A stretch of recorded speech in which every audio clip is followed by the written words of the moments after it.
నీతిగా అవినీతిదా, పవిత్రమైందా అపవిత్రమైందా, ఈ మాట ఇచ్చేది, వాగ్దానం చేసేది అది మంచి కొరక కీడు కొరక, దేని కొరకు అని మనం పరిశీలన చేసుకోవాలి. దేవుడు మాట్లాడుతున్నప్పుడు మనమే పరిశీలన చేసుకోవాలి. నేను ఒక మనిషికి వాగ్దానం ఇస్తున్నా, ఏంటి? స్వార్థంగా త్యాగమా? స్వార్థంతో మాటిస్తున్నానా, త్యాగంతో మాటిస్తున్నానా? పరిశీలన చేసుకోవాలి. హల్లెలూయా. పరిశుద్ధాత్మ దేవుడు సత్య స్వరూపి మనకు సాక్షిగా ఉన్నాడు, మర్చిపోవద్దు, దీనిని మర్చిపోవద్దు.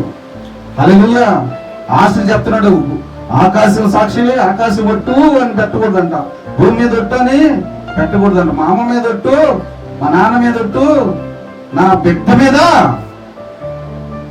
కనీసం నీ మీద నీ పెట్టి నా మీద ఒట్టు అని నీ మీద నీవు కూడా కొట్టు ఎందుకు పెట్టుకోకూడదు? నీవు నీ సొత్తు కాదు. హల్లెలూయా. నీవు నీ సొత్తు కాదు, నీకు దేని మీద అధికారం లేదు, నువ్వు సృష్టించలా, అందుకని దేని మీద నీకు హక్కు అధికారాలు ఉండవు. ఆకాశం తోడని, భూమి తోడని, నా తోడని, నా బిడ్డ తోడని పెట్టేవా జాగ్రత్త. హల్లెలూయా, హల్లెలూయా, హల్లెలూయా.